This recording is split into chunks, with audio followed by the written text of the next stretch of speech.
नमस्कार दोस्तों आज हम एक ऐसे मेडिकल इमरजेंसी या फिर लाइफ थ्रेटनिंग कंडीशन के बारे में बात करेंगे जो आजकल की प्रेग्नेंट महिलाओं में बहुत ज्यादा देखने को मिल रहा है।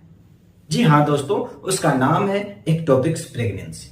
तो दोस्तों आज हम देखेंगे कि एक्टोपिक प्रेगनेंसी है क्या, ये कहाँ होता है, ये क्यों होता है, इसकी साइन एंड सिम्टम क्या है, लक्षण क्या है, इसका ट्रीटमेंट क्या है और इससे बचाव क्या है। तो दोस्तों सबसे पहले समझते हैं कि एक्टोपिक प्रेगनेंसी है क्या। दोस्तों हमें पता है कि एम्ब्रियो की इंप्लांटेशन और डेवलपमेंट यूट्रस में होती है, ठीक है। अगर एम्ब्रियो की इंप्लांटेशन और डेवलपमेंट यूट्रस में ना होकर आउटसाइड द यूट्रस देखने को मिल रहा है, उससे हम एक्टोपिक प्रेगनेंसी कहते हैं। अगर यूट्रस में ना होकर यूट्रस के बाहर देखने को मिल रहा है, उससे हम एक्टोपिक प्रेगनेंसी कहते हैं। तो दोस्तों ये कहां कहां देखने को मिल सकता है? पहला, ये फैलोपियन ट्यूब में देखने को मिल सकता है, ये ओवरी में देखने को मिल सकता है, ये सर्विक्स में देखने को मिल सकता है और ये एब्डोमेन में देखने को मिल सकता है। तो दोस्तों ये चार जगह है जहां पे जनरली एक्टोपिक प्रेगनेंसी देखने को मिलते हैं। अगर हम मोस्ट कॉमन साइट की बात करें दोस्तों कि सबसे ज्यादा कहां देखने को मिलता है, तो वो है फैलोपियन ट्यूब। हाँ दोस्तों, वो है फैलोपियन ट्यूब। अगर हम फैलोपियन ट्यूब के स्ट्रक्चर पे थोड़ा फोकस करें तो फैलोपियन ट्यूब को चार भागों में बांटा गया है: इंटरस्टिशियम, एस्थमस, एम्पुला और फेमरी। अगर हम इन चारों पार्टों में अगर हम बात करें कि इन चार पार्ट में मोस्ट कॉमन पार्ट कौन सा है फैलोपियन ट्यूब का, ट्यूबल प्रेगनेंसी का, तो वो होगा एम्पुलरी रीजन। दोस्तों अभी हमने बात किया था कि जो ट्यूबल प्रेगनेंसी है, जो एक्टोपिक प्रेगनेंसी है, वो एक लाइफ थ्रेटनिंग कंडीशन है। उसको समझते हैं कि लाइफ थ्रेटनिंग कंडीशन कैसे है।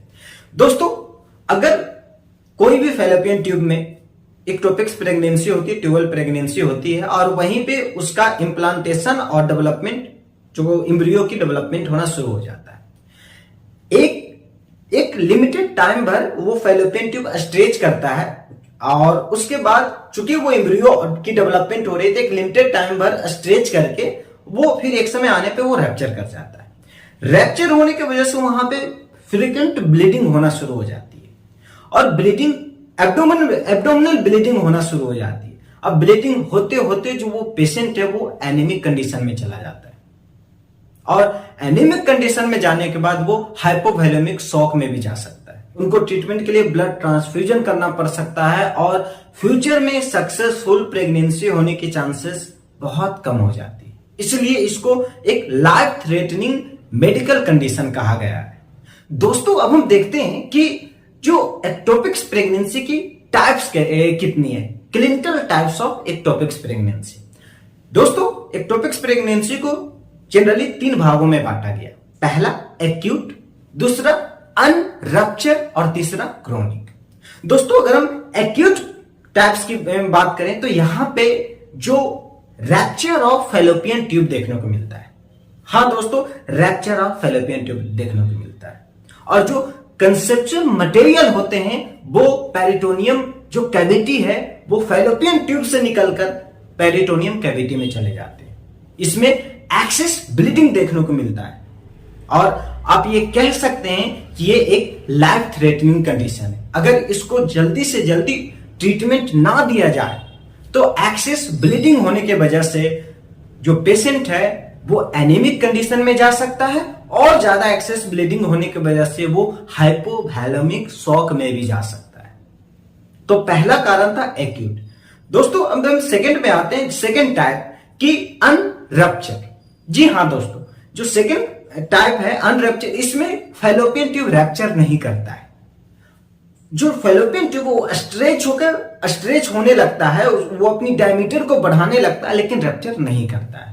और थर्ड कंडीशन है क्रोनिक। दोस्तों इसमें फैलोपियन ट्यूब रैप्चर कर जाता है या फिर नहीं भी करता है और इसमें जनरली जो धीरे धीरे ब्लीडिंग होते रहती है इस कंडीशन में और वो एक्युमुलेट हो जाते हैं पॉच ऑफ डगलस में। तो दोस्तों हम देखते हैं कि एक्टोपिक प्रेगनेंसी का कारण क्या है। दोस्तों अगर हम सबसे पहला कारण के बारे में बात करें, जो कि अभी की जो महिलाएं हैं उनको बहुत ध्यान देने वाली कारण है कि frequently use of I pills. हाँ दोस्तों, कोई जो महिलाएं प्रेगनेंसी कंटिन्यू नहीं करना चाहती है वो आई पिल्स लेकर प्रेगनेंसी को डिस्टर्ब कर देती है, खत्म कर देती है। अगर हम फ्रिक्वेंटली आई पिल्स यूज कर रहे हैं तो इक्टोपिक प्रेगनेंसी होने की चांसेस बहुत ज्यादा बढ़ जाती है।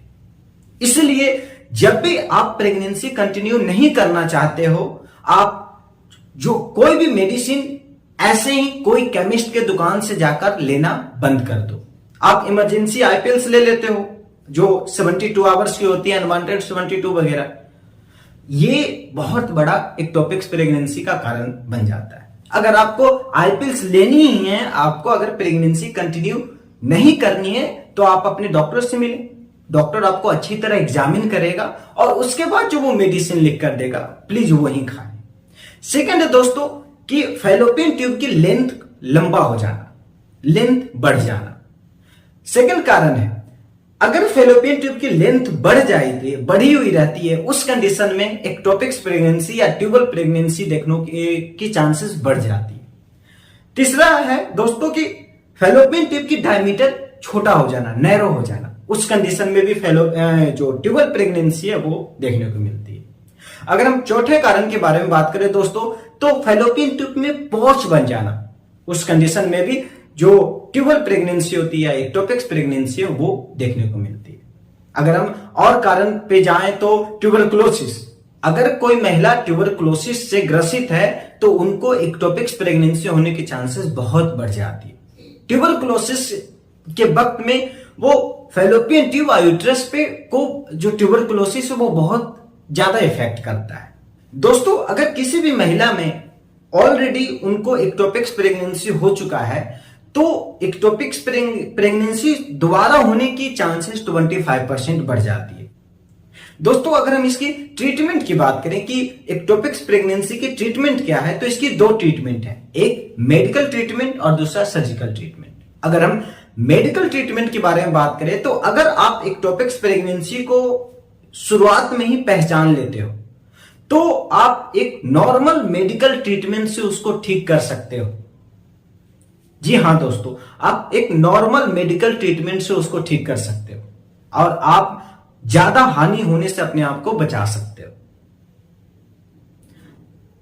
ज्यादा हानि होने से अपने आप को बचा सकते हो। और अगर हम सर्जिकल ट्रीटमेंट के बारे में बात करें तो दोस्तों, अभी मैंने बात किया था कि अगर वो ट्यूब रैप्चर कर जाता है, फट जाता है, उस कंडीशन में सिर्फ और सिर्फ एक ही ट्रीटमेंट होती है, वो है सर्जिकल ट्रीटमेंट। हम सर्जरी करते हैं, सर्जरी करके जनरली ज्यादातर टाइम में हम फैलोपियन ट्यूब और ओवरी को कट करके बाहर निकाल देते हैं। दोस्तों, अगर हम साइन एंड सिम्टम की बात करें कि sign and symptom of ectopic pregnancy तो क्या क्या हो सकता है। पहला एमेनोरिया, एमेनोरिया का मतलब होता है एब्सेंस ऑफ मेंसेस। पहला एमेनोरिया देखने को मिलेगा ऑफ कोर्स, क्योंकि अब वो प्रेग्नेंट हैं तो प्रेगनेंसी के वक्त में मेंसेस रुक जाती है। दूसरा लोअर बैक पेन, हाँ दोस्तों, उनको लोअर बैक पेन देखने को मिलेगा। एब्डोमिनल पेन देखने को उनको मिलेगा। वो पेन कोल्ड की पेन हो सकती है, स्टबिंग पेन भी हो सकती है। वो एब्डोमेन पे यूनिलेटरल भी देखने को मिल सकता है और बाईलेटरल भी देखने को मिल सकता है, या फिर जनरल एब्डोमेन पेन के भी रूप में वो देखने को मिल सकता है। शोल्डर टिप पेन हो सकता है, हाँ दोस्तों, शोल्डर टिप पेन हो सकता है। वेजाइनल ब्लीडिंग देखने को मिल सकता है। हाइपोटेंशन देखने को मिल सकता है। ट्रैकीकार्डिया देखने को मिल सकता है। हाइपोटेंशन मींस ब्लड प्रेशर गिर जाना, लो हो जाना। ट्रैकीकार्डिया देखने को मिल सकता है, पल्स रेट बढ़ जाना। वर्टिगो देखने को मिल सकता है और लास्ट एनीमिक कंडीशन भी देखने को मिल सकता है पेशेंट में। तो दोस्तों, ये सारे थे जो सिम्टम थे, लक्षण थे किसके, एक्टोपिक प्रेगनेंसी का। दोस्तों, अब हम बात करते हैं कि एक्टोपिक प्रेगनेंसी से बचाव क्या है, हम कैसे बच सकते हैं। दोस्तों, दो कंडीशन होता है, एक आप प्रेगनेंसी कंटिन्यू करना चाहते हैं और दूसरा आप प्रेगनेंसी कंटिन्यू नहीं करना चाहते हैं। अगर हम पहले बात करें कि आप प्रेगनेंसी कंटिन्यू नहीं करना चाहते हैं तो आपको क्या करना है। दोस्तों, जब भी आप आई पिल्स का यूज कर रहे हैं तो अपने डॉक्टर के सलाह से ही आई पिल्स का यूज करें। किसी भी, कहीं भी, कोई भी केमिस्ट के दुकान से जाकर ऐसे ही आप अपने मन से कोई भी आई पिल्स लेकर यूज ना करें और कंट्रासेप्टिव जरूर यूज करें। अब हम आते हैं दोस्तों सेकेंड पार्ट में कि आप प्रेगनेंसी कंटिन्यू करना चाहते हैं तो आपको किस तरह से ध्यान देना होगा। दोस्तों अगर आप प्रेगनेंसी कंटिन्यू करना चाहते हैं तो सबसे पहले आपको अपने डॉक्टर से मिलना है, उनको विजिट करना है।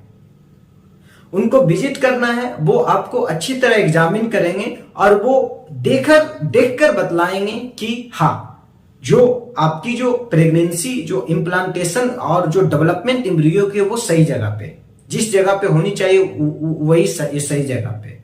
और अगर वो सही जगह पे नहीं है तो आपको वो दवा देंगे, कुछ दिनों की कोर्स होती है, वो खाकर वो नॉर्मल हो जाता है। अगर आपको लोअर बैक पेन हो रहा है, अगर आपको पेल्विक इन्फ्लामेशन हो रहा है, अगर आपको एब्डोमिनल पेन हो रहा है, अगर आपको एमेनोरिया की कंडीशन है, उसको इग्नोर ना करें, आपको डॉक्टर से जरूर मिलना चाहिए। और आपको डॉक्टर जितने दिन के मेडिसिन के कोर्स देते हैं प्लीज उसको जरूर फॉलो करें। और लास्ट एंड मोस्ट इंपॉर्टेंट कि आप लोग कंट्रासेप्टिव जरूर यूज करें। तो दोस्तों ट्यूबल प्रेगनेंसी या एक्टोपिक प्रेगनेंसी के बारे में आपको क्या कहना है, या फिर अगर कोई प्रश्न है तो प्लीज कमेंट में लिखकर पूछें। अगर वीडियो पसंद आया तो प्लीज लाइक करें, शेयर करें, चैनल को सब्सक्राइब करें और मिलते हैं एक नई वीडियो के साथ। तब तक के लिए इजाजत दीजिए। नमस्कार।